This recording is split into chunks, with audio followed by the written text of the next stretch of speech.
जय गीता भागवत।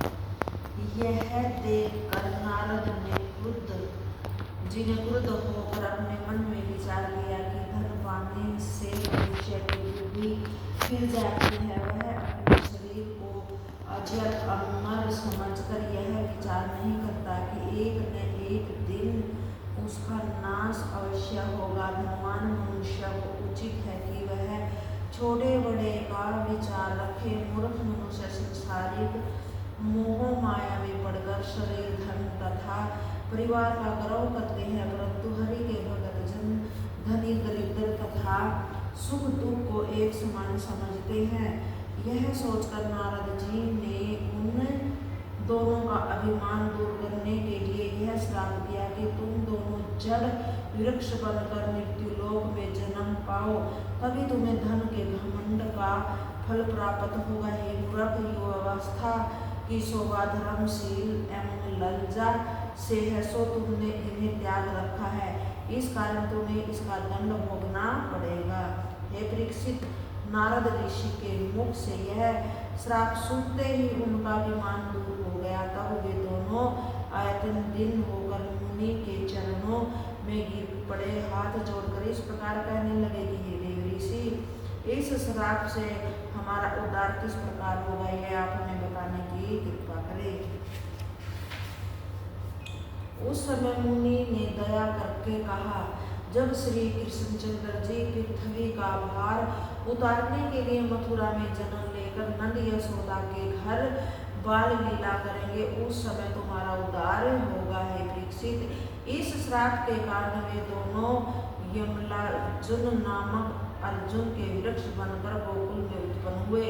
अस्तु उखल बंधन के समय श्री कृष्णचंद्र उन दोनों के उद्धार का स्मरण करके उखल को घसीटते हुए उनके पास जा पहुंचे। वहां उन्होंने दोनों वृक्षों के बीच में उखल को अड़ाकर इस प्रकार झटका दिया कि वे दोनों जड़ से उखड़कर पृथ्वी पर गिर पड़े। उन वृक्षों के गिरने से बड़ा भारी शब्द हुआ। तंत उपरांत उनके भीतर से अयंतन सुंदर तथा तेजस्वी दो मनुष्य प्रकट होकर श्री कृष्णचंद्र की इस प्रकार से स्तुति करने लगे कि हे दीनबंधो, आपके अतिरिक्त हम अधर्मियों का उद्धार करने वाला और कौन है।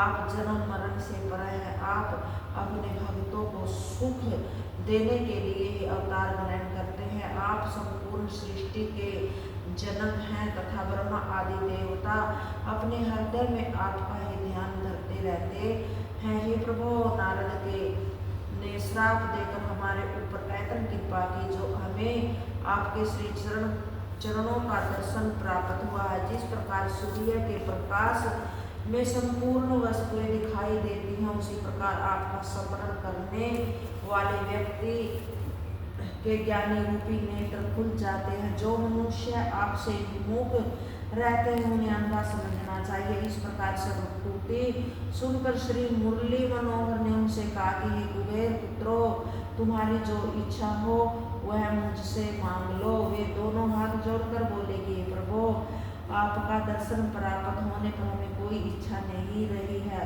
अब आप हमें यह वरदान दीजिए कि हमारे हृदय में आपके चरण कमलों की नवधा भक्ति निरंतर बनी रहे। यह सुनकर श्री बांके बिहारी ने उन्हें इच्छित वरदान देकर प्रसन्न किया। तंत उपरांत वे दोनों कुबेर लोक को चले गए। श्री सुखदेव जी बोले कि हे परीक्षित, जिस समय वे दोनों वृक्ष गिरे, उस समय उनके गिरने का भारी शब्द सुनकर यशोदा आयतन व्याकुल होकर दौड़ते हुई उस स्थान पर पहुंचे जहाँ पर श्री श्याम सुंदर को बांध आई थी। जब उन्होंने कन्हैया को वहां नहीं देखा तो आयतन घबरा कर उनका नाम लेकर पुकारने लगी। नंद भी दौड़े दौड़े वहां आ पहुंचे। तत्पश्चात वे श्री कृष्णचंद्र को ढूंढते हुए उस स्थान पर जा पहुंचे जहाँ वे दोनों वृक्ष टूटे पड़े थे। वहां जाकर देखा कि उन दोनों वृक्षों के बीच उखल में बंधे हुए श्री कन्हैया जी एक और सिकुड़े हुए बैठे हैं। यह देखकर नंद जी ने उन्हें उखल से खोलकर अपनी गोद में उठा लिया तथा यशोदा के ऊपर क्रोध करते हुए इस प्रकार कहा कि तूने मेरे मनमोहन धोहर को उखली से क्यों बांधा था, वह तो आज श्री नारायण जी ने प्राण बचा लिए, अन्यथा न जाने क्या अनर्थ हो जाता। जब नंद जी यह कह रहे थे, उस समय यशोदा ने गदगद होकर कन्हैया को नंदराय की गोद से लेकर अपनी छाती से लिपटा लिया। उस समय नंद, उपनंद तथा अन्य गोपी ग्वाल वहाँ इकट्ठे होकर इस प्रकार कहने लगे कि ये इतने पुराने वृक्ष बिना आने आए ही जड़ से उखड़कर किस प्रकार गिर पड़े, हमें तो यह बड़ा आश्चर्य होता है। उस समय एक ग्वाले ने, जिसने यह चरित्र अपनी आंखों से देखा था, सब लोगों को यह सुनाया, परंतु वे सब इस प्रकार कहने लगे कि नन्हे से मनमोहन इतने बड़े वृक्ष को कैसे गिरा सकते हैं। उस समय किसी ग्वाले ने उत्तर दिया, हो सकता है ऐसा हुआ हो, श्री नारायण की माया को कौन जान सकता है। उस समय नंदराय ने ब्राह्मणों तथा याचकों को बुलाकर बहुत दान दिया। फिर वे श्री कृष्ण जी को अपने कंठ से लगाकर इस प्रकार पूछने लगे कि हे बेटा, क्या तुमने इन वृक्षों से दो मनुष्य को निकलते हुए देखा था। श्री श्याम सुंदर ने उत्तर दिया कि हे बाबा, मैंने तो किसी को नहीं देखा। यह उत्तर पाकर नंद जी ने उन्हें अपने कंठ से लगा लिया। तब श्री कन्हैया जी कहने लगे कि हे भैया, मुझे बड़ी जोर की भूख लगी है, क्योंकि आज सवेरे से ही मैंने नहीं खाया है कुछ। यह सुनकर यशोदा जी ने हंसते हुए माखन, मिश्री आदि उनके सामने लाकर रखे दिए। हे परीक्षित, जब श्री कन्हैया जी की वर्षगांठ का दिन आया, तब नंद जी ने गोकुलवासी ब्राह्मणों तथा अपने कुटुंबियों को बुलाकर सबको बड़े प्रेम से भोजन कराया। तंत उपरांत इस प्रकार कहा कि हे भाइयों, गोकुल में प्रतिदिन नए नए उत्पात खड़े हो जाते हैं, अतः हमें यहाँ से हटकर किसी दूसरे स्थान पर रहना चाहिए, जहाँ घास तथा जल का सुख हो। नंद जी की बात सुनकर उपनंद ने उत्तर दिया कि हे नंदराय, यदि हम लोग वृंदावन में चलकर रहे तो बहुत अच्छा होगा, वहाँ सब प्रकार का आराम है। जब सब लोग इस प्रकार संपत्त हो गए, शुभ मुहूर्त में नंद जी अन्य गोपवासियों ने सहित घर की सब वस्तुएं लेकर वृंदावन को चल दिए। वहाँ जाकर संध्या के समय सबने वृंदा देवी का पूजन किया। तत्परांत सब लोग सुखपूर्वक वहीं रहने लगे। भगवान श्री कृष्णचंद्र जी की कृपा से वृंदावन में चारों ओर के वृक्ष फल फूलों से भर गए तथा हरी भरी घास उग आई।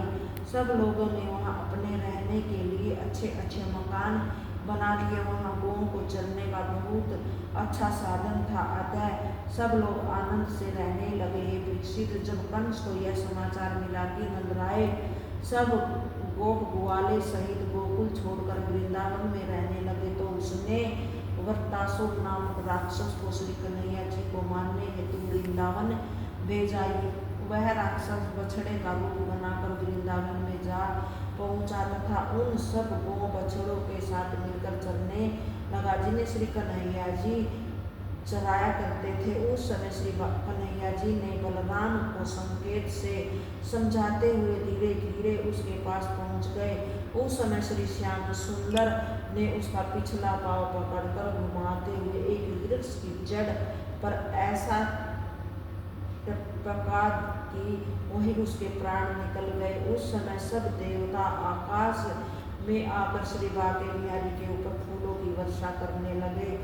जब कंस ने वृत्तासुर के मरने का हाल जाना तो बहुत चिंता करके उसके भाई बकासुर को वृंदावन में भेजा। सो वह बगुले का रूप बनाकर यमुना नदी के तट पर इस घात में आ बैठा कि यदि इधर कन्हैया आ जाए तो मैं उन्हें मछली के समान निगल जाऊं। उस राक्षस को किसी ग्वालवाल ने नहीं पहचाना, परंतु श्री भगवान त्रिलोकीनाथ उसके भेद को जान गए। उस बगुले ने श्री कन्हैया जी को अपनी चोंच से उठाकर पेट के भीतर रख लिया। उस समय गोप ग्वाल तथा बलराम ऐतन विलाप करते हुए अचेत होकर गिर पड़े। जब श्री कृष्णचंद्र जी बकासुर के तालू के नीचे पहुँचे, उस बुलबुले के भीतर ऐसी ज्वाला उत्पन्न कर दी कि उसका संपूर्ण शरीर जलने लगा। तब उसने व्याकुल होकर श्रीहरि को अपने पेट से उगल दिया। उस समय से श्याम सुंदर ने बाहर आकर उसकी चोंच के दोनों भाग अपने हाथ में पकड़कर बीच से चीर दिया। इस प्रकार देखते ही देखते उस राक्षस की मृत्यु हो गई। श्री कृष्ण के इस कौतुक को देखकर देवताओं को अति प्रशंसा हुई और पुष्पों की वर्षा करने लगे। ग्वाल बाल तथा बलराम जी। जय गीता भागवत।